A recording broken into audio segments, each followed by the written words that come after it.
kondisi masa depan kamu setelah karma buruk yang kamu alami.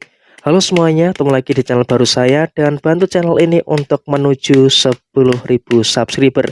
Bagi teman-teman yang baru menemukan channel ini, mohon dengan kerendahan hati untuk di subscribe terlebih dahulu. Dan kali ini kita akan bahas general reading kondisi kamu setelah mengalami karma buruk ya. Mungkin ya kita sebagai manusia kan nggak terus mengalami kebaikan-kebaikan. Pasti ada beberapa keadaan yang tidak begitu baik. Nah, ini adalah kondisi kamu setelah mengalami beberapa hal buruk di beberapa waktu yang lalu. Apakah bisa bangkit ataukah masih akan terkungkung dalam situasi seperti itu? Kita akan coba lihat dengan menggunakan satu kartu oracle yang ada di depan teman-teman semuanya.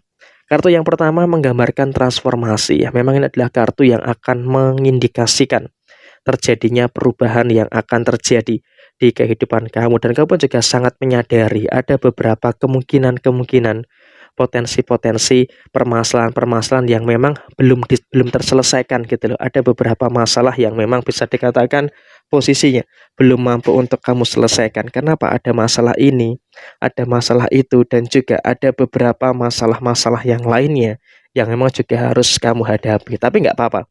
Karena yang namanya hidup itu kan juga tidak semua masalah itu harus diselesaikan. Kadang juga ada beberapa masalah yang harus diprioritaskan terlebih dahulu. Karena apa? Di sini yang bersyukur dalam diri kamu adalah di fase setelah kamu mendapatkan keadaan yang buruk, kamu sudah memiliki kepekaan terkait dengan beberapa situasi yang ada di kehidupan kamu. Memang ada beberapa kondisi-kondisi yang berjalan tidak sesuai dengan rencana kamu.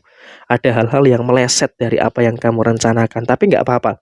Karena juga tidak semua rencana itu kan bisa diwujudkan. Tapi yang jelas kamu juga pada posisi saat ini sampai dengan beberapa hari ke depan juga harus memiliki beberapa hal yang bisa kamu realisasikan. Nah, usahakan untuk menyelesaikan masalah, kamu harus mampu untuk menyelesaikan masalah yang sekiranya kamu mampu untuk menyelesaikan masalah itu, baru kemudian dilanjutkan dengan beberapa hal yang lainnya. Dan saya juga berharap kamu jangan terlalu tergesa-gesa dalam menyelesaikan beberapa problematika yang kamu hadapi. Karena ketika ada situasi yang terlalu tergesa-gesa, ini pun juga nanti malah akan menimbulkan beberapa keadaan yang kurang baik, akan menimbulkan beberapa keadaan yang kurang bagus yang akan dirasakan oleh diri kamu nanti ke depannya. Dan saya rasa setelah kau mengalami beberapa kejadian yang tidak mengenakkan, mengalami beberapa hal buruk yang terjadi, kamu pun juga memang kadang masih menyimpan ya beberapa trauma dan sebagainya. Trauma itu boleh, ya memang wajar ya, manusiawi. Ada rasa trauma itu manusiawi. Tapi ya diupayakan jangan terlalu berlebihan. Karena apa? Ketika ada rasa trauma yang terlalu berlebihan, saya rasa ini juga malah akan menimbulkan, malah akan bisa memunculkan beberapa situasi yang tidak begitu bagus. Artinya segala bentuk trauma yang kamu rasakan, segala bentuk permasalahan yang terjadi, itu harus bisa untuk kamu sikapi semuanya dengan bijaksana. Trauma itu memang merupakan ya hasil ya, sebab akibat yang kamu dapatkan, tapi nggak apa-apa.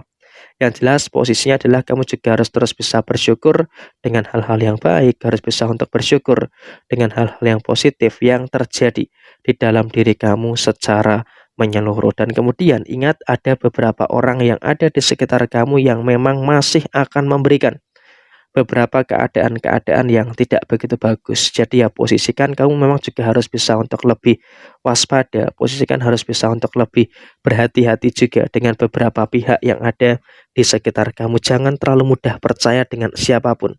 Karena apa? Ketika kamu terlalu mudah percaya dengan siapapun, ini juga akan bisa memberikan satu keadaan yang tidak begitu bagus. Jadi ya lebih baik kamu di sini ketika ada beberapa permasalahan, ya sudah diselesaikan sendirian. Karena terkadang hal-hal buruk yang terjadi itu bukan karena kesalahan kamu, tapi kesalahan dari orang lain yang berdampak ke kamu. Jadi ya ini yang memang juga harus bisa untuk lebih diperhatikan supaya ke depannya tidak menimbulkan problem yang terus-terusan terjadi di dalam diri kamu secara menyeluruh. Karena yang terjadi adalah kamu pun juga harus mampu gitu loh untuk bisa bersikap tegas terkait dengan apapun yang ada, terkait dengan apapun yang terjadi di dalam diri kamu ke depannya. Dan saya rasa emang kamu harus tahulah di posisi beberapa waktu ke depan setelah melihat video ini, apa-apa saja yang harus kamu lakukan sehingga posisinya setelah mengalami beberapa kejadian buruk atau mengalami karma yang buruk yang kamu jalani, kamu pada akhirnya mampu untuk memulihkan kembali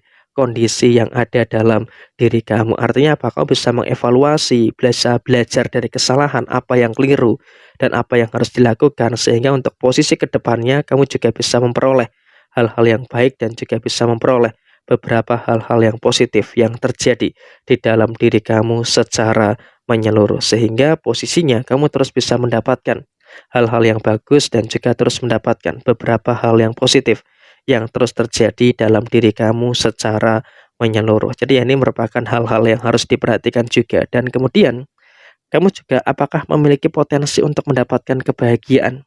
Posisinya sangat memungkinkan sekali setelah mengalami beberapa karma buruk yang kamu alami, karma buruk yang kamu jalani, kamu juga pada endingnya akan merasakan adanya beberapa kebahagiaan-kebahagiaan yang muncul. Sehingga dengan adanya kebahagiaan-kebahagiaan yang muncul, tentu ini juga akan bisa memberikan satu hal yang baik juga. Sehingga apa? Kamu akan tahu gitu loh, wah setelah melalui berbagai macam lika-liku yang tidak begitu baik, setelah melalui berbagai macam permasalahan-permasalahan yang sangat-sangat rumit, tapi pada akhirnya kamu mampu untuk bagaimana memperbaiki dan juga memperoleh situasi-situasi yang positif yang ada di dalam diri kamu secara menyeluruh. Jadi ya saya rasa ini juga merupakan hal-hal yang harus terus disyukuri ya, pada kondisi saat ini. Sehingga pada posisi yang sebenarnya di beberapa waktu ke depan kamu juga akan mampu untuk mendapatkan situasi-situasi yang bagus, kamu juga akan mampu untuk mendapatkan situasi-situasi yang positif yang terjadi di kehidupan kamu secara keseluruhan. Dan kemudian memang dalam konteks kerezekian, kamu pun juga akan merasakan adanya beberapa pemulihan-pemulihan yang baik terkait dengan posisi rezeki kamu. Sehingga dalam posisi rezeki, kamu juga akan terus bisa merasakan beberapa situasi-situasi yang baik dan juga akan merasakan beberapa situasi yang terjadi di dalam diri kamu secara keseluruhan. Jadi ya dalam konteks rezeki pun juga pelan-pelan kamu sudah mulai bisa untuk merasakan adanya hal-hal yang positif yang terus terjadi di dalam diri kamu. Memang masih ada beberapa kewajiban, masih ada beberapa tanggung jawab yang harus diselesaikan, tapi yang jelas kamu juga wajib bersyukur. Karena apa? Posisi kamu mampu untuk merasakan beberapa hal yang baik dan juga mampu untuk merasakan beberapa hal positif yang terus terjadi di dalam diri kamu secara menyeluruh. Jadi ya saya rasa ini juga merupakan hal yang harus terus disyukuri, sehingga untuk posisi kedepannya kau bisa untuk memperoleh situasi yang baik juga. Bukan hanya soal rezeki saja, tapi juga dalam beberapa hal yang lainnya yang harus terus disyukuri sampai dengan saat ini. Jadi inilah hal-hal yang akan terjadi setelah karma buruk yang kamu alami. Akan ada kebahagiaan yang akan kamu dapatkan dan ada pelangi setelah hujan. Sekian, terima kasih. Wassalamualaikum warahmatullahi wabarakatuh. Tetap semangat dan sukses selalu untuk teman-teman semuanya di posisi kapanpun itu.